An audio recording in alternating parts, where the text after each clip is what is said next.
Selamat sore. Di sini kami bakalan diskusi tentang hubungan ketenaga kerjaan dengan sebuah perusahaan.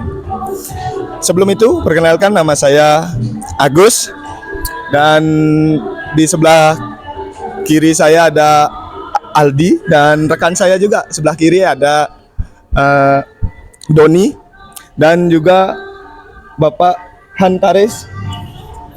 Beliau adalah beliau berpengalaman dalam bidang ketenaga kerjaan, hubungan ketenaga kerjaan dengan sebuah perusahaan. Di sini kami akan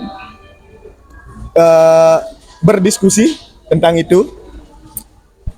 Baik, Pak Hantaris, senang bisa berbicara dan bisa bertemu di sini dan berdiskusi lagi tentang hubungan ketenaga kerjaan dan sebuah perusahaan. Di sini saya mau nanya, yang pertama itu apa sih itu hubungan ketenaga kerjaan dengan sebuah perusahaan? Ya. Bisa dijelaskan? Ya, hubungan ketenaga kerjaan dengan perusahaan itu maksudnya ada pekerja, ada pengusaha. Ya, ini sudah. Ya, maksudnya hubungan pekerja dengan pengusaha, setiap itu ada satu peristiwa bahwa pekerja mencari pekerjaan kepada pengusaha, di situ terjadi hubungan kerja. Nah, dalam hubungan kerja ini ada syaratnya. Masing-masing hak dan kewajiban pekerja maupun pengusaha itu di situ terjadi. Haknya pengusaha merintah kepada pekerja, haknya pekerja menerima menerima upah dari pengusaha. Nah, sedangkan kewajibannya pengusaha membayar kepada pekerja, kewajibannya pekerja melakukan pekerjaan yang diberikan oleh pengusaha. Baik, terima kasih Pak Hantaris. Mungkin dari rekan saya ada yang mau bertanya, silakan. Oke, selamat sore Pak Hantaris. Ya.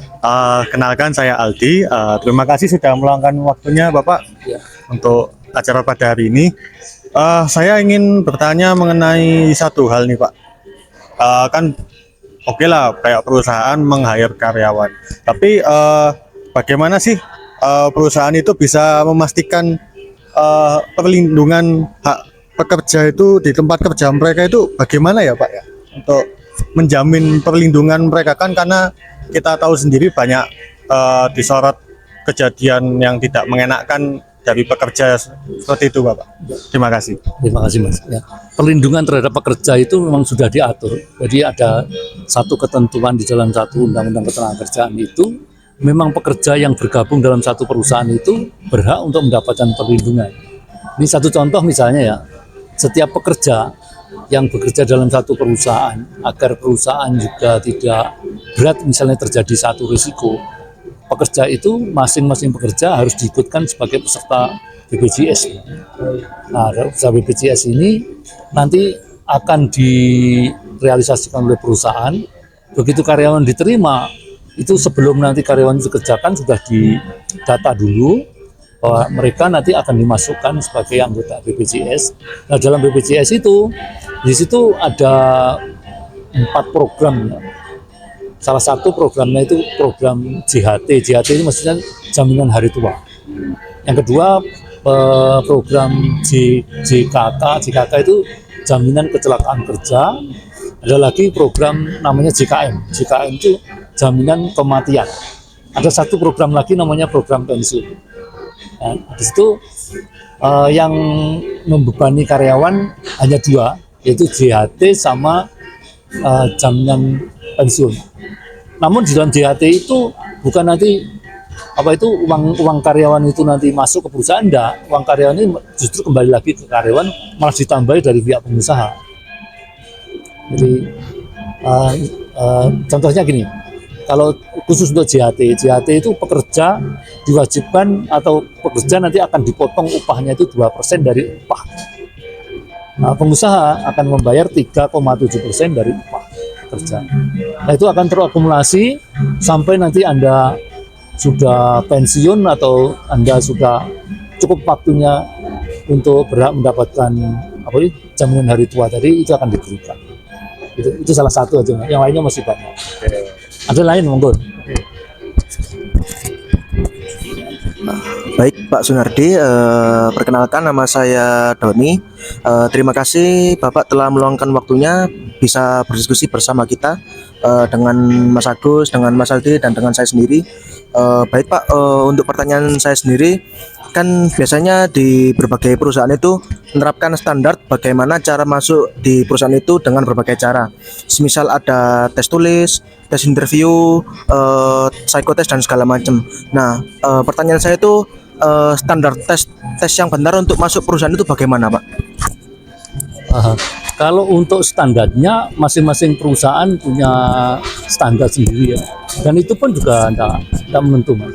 Melihat dari kebutuhan, misalnya kebutuhan pekerja itu pekerja yang masih baru atau pekerja yang ya di mana tempat kerjanya itu membutuhkan pekerja yang sudah berpengalaman, itu nanti caranya sudah lain-lain. Tapi pada umumnya untuk perusahaan yang meng-hire karyawan baru itu kalau perusahaan baru ya atau karyawan sudah lama, tapi kan turnover maksudnya keluarnya masuk karyawan itu kan jarang terjadi. Karena kalau keluar masuknya karyawan itu sering terjadi, itu berarti manajemen dalam perusahaan itu kurang bagus.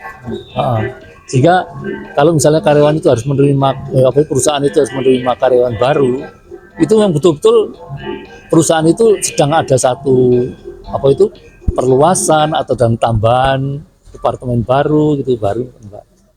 Ya, tapi yang sering terjadi itu di perusahaan itu mengendalikan jangan sampai terjadi namanya turnover. Turnover itu maksudnya keluar masuk karyawan itu jangan sampai terjadi. Ya, jadi jangan dibayangkan kalau perusahaan itu setiap tahun harus menerima karyawan baru, enggak. Ya, yang lazim karyawan baru itu diterima ya pada waktu perusahaan buka dan menerima karyawan baru, itu ada karyawan baru. Ya, ya. Seperti yang saya ketahui, untuk cuti tahunan itu berkisar sekitar 12 hari ya Pak, untuk cuti tahunan. Untuk cuti tahunan. Ya, pertanyaan saya itu apakah bisa kita cutinya itu lebih dari 12 hari Pak? Nah, cuti tahunan itu bukan biasanya ya. Cuti tahunan itu sudah definitif. Jadi setiap karyawan yang sudah bekerja dalam satu perusahaan lamanya 1 tahun, itu dia berhak mendapatkan cuti selama 12 hari kerja. 12 hari kerja. Jadi kalau misalnya itu waktu cutinya itu dimulai dari hari pertamanya, nanti dari hari pertama setelah 6 hari atau 5 hari nanti akan melewati hari libur 1 hari atau 2 hari. Hari liburnya tidak dihitung. Oh iya, itu sudah definitif itu.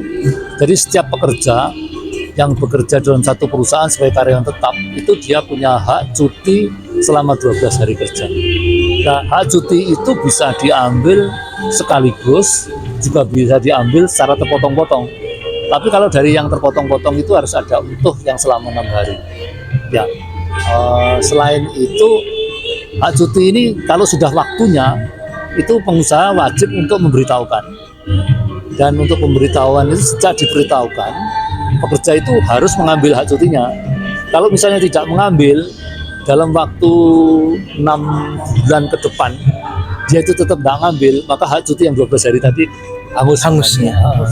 Kalau misalnya pengusaha tidak mengendaki supaya cepat diambil, itu nanti bisa terakumulasi dengan tahun berikutnya lagi, sehingga cutinya akan tambah dari 12 tambah 12 dari 24. Oh ya, gitu ya. Dan satu lagi catatan, hak cuti tidak boleh dipotong, tidak boleh. Oh, tidak boleh. Tidak boleh.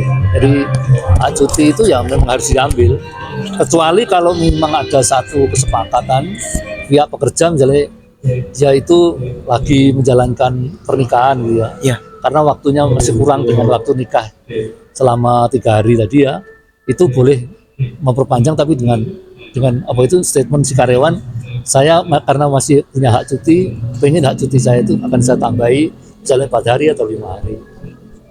Ya. Baik Pak, terima kasih atas jawabannya. Mas Aldi ada yang perlu ditanyakan? Oke, selanjutnya saya ingin menanyakan berkaitan dengan pertanyaan dari Mas Andoni tadi mengenai penerimaan karyawan ya Pak ya.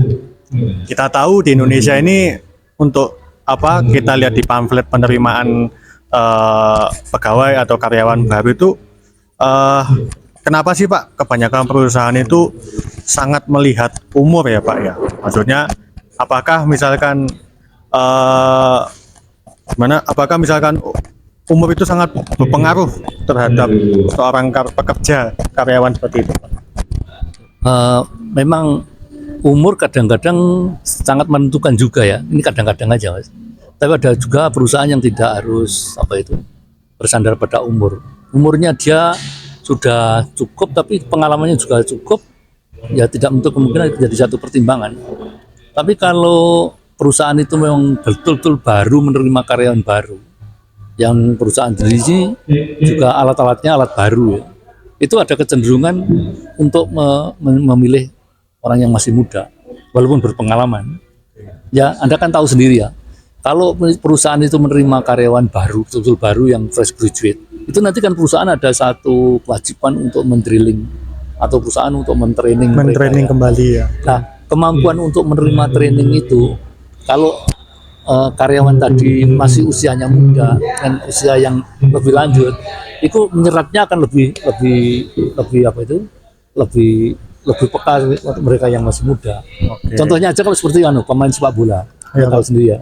Pemain sepak bola itu kalau masih tingkat SMP, tingkat SMA seperti U16, U20 itu kan kemampuannya kan luar biasa.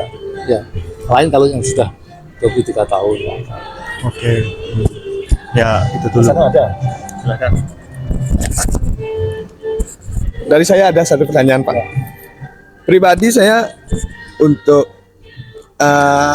saya mengetahui adanya undang-undang kepemerintahan, ketenaga kerjaan, tetapi saya nggak tahu tujuannya. Nah, jadi pertanyaannya sebenarnya, apa sih tujuan pemerintah ikut campur dalam hubungan hukum pekerja dengan sebuah perusahaan? Ya, terima kasih Mas. Itu memang Mas, sangat terkait sekali. Jadi pemerintah itu kan mengkoordinir beberapa departemen-departemen. Ya. Jadi masing-masing departemen yang dikoordinir oleh pemerintah itu ada lembaganya. Kalau ini departemen yang terkait dengan masalah ketenagakerjaan, itu nanti akan diserahkan ke dinas ketenagakerjaan. Nah, undang-undangnya yang membuat nanti ya dari pemerintah. Jadi pemerintah ini kedudukannya ya yang paling atas di dalam departemen-departemen tadi. Jadi sangat terkait sekali. Nah, terus nih, misalnya saya bekerja di sebuah perusahaan. Ya. Saya bekerja di sebuah perusahaan dengan posisi kontrak. Ya. Ketika kontrak saya habis, tetapi perusahaan itu masih meminta saya untuk bekerja, itu status saya tuh apa? Ya. Ini baru-baru ini memang ada perubahan, Mas. Kalau dulu sebelum ada perubahan, karyawan kontrak itu kalau misalnya Anda dikontrak selama 1 tahun gitu. 1 tahun itu kalau mau diperpanjang, Anda diberitahukan terlebih dahulu. Kalau nanti saudara karena sudah mau habis kontraknya, perusahaan masih membutuhkan, di sini Anda diberitahukan, tapi ketentuannya Anda harus diperpanjang sama juga kontrak yang pertama 1 tahun. Tapi kalau yang baru ini enggak. Yang baru ini berbeda. Jadi kalau kontrak itu nanti berjalan akan terus menerus, itu batasannya sampai 5 tahun. Sampai 5 tahun. Nah, jadi Anda begitu habis 1 tahun nanti mau diperpanjang lagi, walaupun tidak 1 tahun tidak masalah. Saya panjang 6 bulan, tidak apa-apa. Tapi setelah 6 bulan nanti mau diperpanjang lagi. Nah, setelah nanti 5 tahun, Anda harus diberhentikan. Pada waktu diberhentikan itu perusahaan nanti akan memberikan namanya kompensasi. Oh ya. Kompensasinya itu hampir sama dengan pesangon. Per tahunnya itu 1 bulan gaji. Jadi kalau Anda misalnya 5 tahun lebih, berarti Anda nanti berhak mendapatkan kompensasi sebesar 5 bulan gaji. Mungkin dari rekan saya ada yang bertanya, baik itu Mas Tony atau Mas Aldi, ada lagi mau ditanyakan sama Pak ini? Oke, saya ingin bertanya ini Pak, apa sih Pak langkah-langkah yang bisa diambil jika pekerja itu merasa hak-hak mereka itu dilanggar atau tidak terpenuhi, seperti itu Bapak? Gitu ya. Ya. Pertama, kalau perusahaan itu memang betul-betul manajemennya bagus, mereka akan mengantisipasi hal-hal yang nanti terjadi yang tidak diinginkan oleh pekerja. Tapi kalau perusahaan itu kadang-kadang kan ada yang kurang bagus, ya itu sebaiknya di dalam perusahaan itu harus ada dirikan satu serikat pekerja. Kalau karena dengan dirinya serikat pekerja, yang mana sebelumnya perusahaan itu mempunyai peraturan perusahaan namanya PP ya. Itu kalau sudah mempunyai serikat pekerja, PP tadi, peraturan perusahaan tadi boleh diganti dengan PKB namanya, perjanjian kerja bersama, sehingga antara pengusaha dengan pekerja ini duduk bersama membuat ataupun menyusun peraturan perusahaan yang terkait dengan hak-hak pekerja atau hak-haknya pengusaha. Contohnya aja misalnya gini, ada karyawan, ada itu haknya pekerja yang tidak diatur dalam satu ketentuan undang-undang. Misalnya ya, selama bekerja di situ karyawannya itu tinggalnya itu ada yang jauh-jauh ya, itu tidak ada transportasinya. Lantas dari serikat pekerja mengusulkan agar perusahaan itu memberikan fasilitas transportasi, misalnya uang transportasi atau disediakan kendaraan untuk antar jemput karyawan. Itu tujuannya serikat pekerja seperti itu.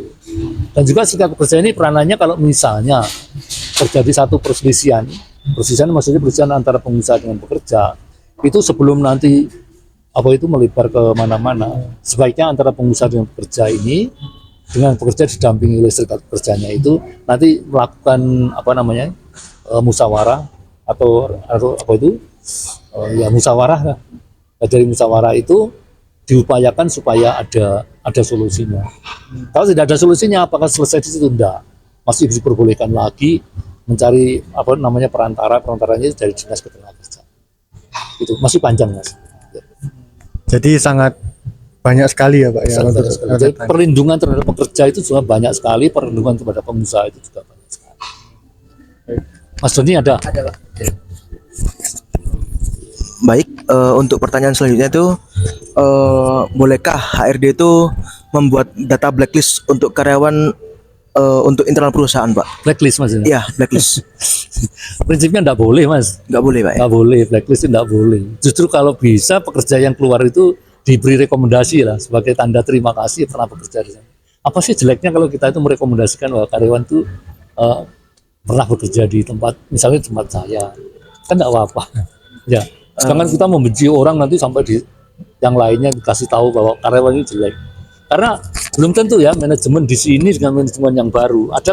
Ada misalnya karyawan pada waktu gabung tempat saya itu sangat jelek sekali ya. Tapi setelah pindah di tempat perusahaan lain dia sangat baik sekali. Yang dulu tempat saya itu sangat baik, di perusahaan lain jadi jelek, itu banyak juga terjadi. Jadi sebaiknya jangan sampai terjadi. Memberikan rekomendasi bahwa si karyawan itu ada catatan, misalnya catatan benang merah gitu ya. Jangan diterima kalau mateni rezeki orang lain itu tidak baik. Gitu. Tapi saya pernah dengar kabar tuh, Pak. Ada seorang dari kota itu dia masuk ke perusahaan, tetapi pas rekrutmen itu dia tidak dapat melanjutkan ke tahap selanjutnya, Pak. Namun selang beberapa bulan dia itu mencoba daftar lagi, tapi dari pihak yang terkait dari perusahaan bilang sudah tidak dapat daftar di perusahaan ini gitu. Apakah itu termasuk blacklist ya, Pak? Oh, belum tentu mas, belum tentu. Barangkali pada yang pertama itu dia tidak terima, itu ada pengganti yang lainnya yang memenuhi syarat ya terima. Ya, bukan itu. Jangan punya prejudice seperti itu. Ya semuanya nasibnya masih belum baik. Ya. Baik. Mungkin dari Mas Agus atau Mas Aldi ada pertanyaan yang disampaikan? Ini satu kebiasaan orang kita itu ya, kalau mengawali sesuatu pembicaraan itu pasti dikasih mungkin. Apa mungkin tuh kebanyakan orang-orang ngomong mungkin karena ragu. Ini pengalaman saya lama di perusahaan Jepang ya. Orang Jepang ini sangat tidak menyukai kata mungkin. Tidak mungkin Pasti. Karena kalau misalnya kita memastikan, kalau ini ada penawaran lagi, kalau pastikan ya kalau salah, banyaklah belajar dari kesalahan. Iya sih. Ya, monggo. Jadi ini pertanyaan, Pak. Nah, banyak orang atau banyak pekerja yang tidak tahu hak-haknya di tempat kerja. Ya. Apa sih penyebab orang-orang itu tidak tahu hak-haknya di tempat kerja, Pak? Ini pertanyaan bagus sekali. Itu ada beberapa problem ya. Problem dari pendidikan juga bisa. Jadi selama pada waktu dia di bangku persekolahan itu tidak pernah mendapatkan pembelajaran seperti hak dan wajibnya pekerja itu seperti apa. Sebenarnya ada undang-undang ketenagakerjaan itu siapa aja belajar boleh. Dan ini juga menguntungkan saya kalau misalnya saya banyak yang membutuhkan, ya saya akan menyampaikan bahwa pekerja itu sebetulnya ada hak dan wajibnya. Dan kebanyakan saya jumpai banyak pekerja yang tidak tahu haknya. Taunya wajibnya aja. Ya wajibnya ya dibayar, dimarahi.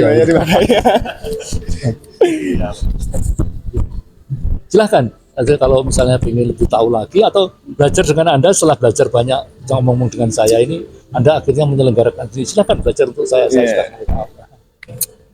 Soalnya gitu, pengalaman saya di tempat kerja ada beberapa karyawan yang betul-betul dia tidak tahu haknya. Ya. Jadi dia bekerja udah lebih dari batas waktu yang ditentukan, tapi dia nggak nuntut apa-apa. Jadi itu sih, apa sih penyebabnya dia sampai nggak tahu? Memang selama ini saya sendiri juga menjumpai begitu. Hanya perusahaan-perusahaan yang betul-betul yang sudah standar betul dia memperhatikan itu. Nah, Karena banyak perusahaan yang tidak standar juga. Cuma sayangnya ya kalau tadi Anda ngomong apa pemerintahan tadi pemerintahan sendiri barangkali kontrolnya juga kurang maksimum. Mestinya tidak boleh. ya. Mungkin dari rekan-rekan ada lagi mungkin yang mau dipertanyakan? Timbul mungkin lagi. Ada yang dipertanyakan lagi? Cukup. Cukup dah.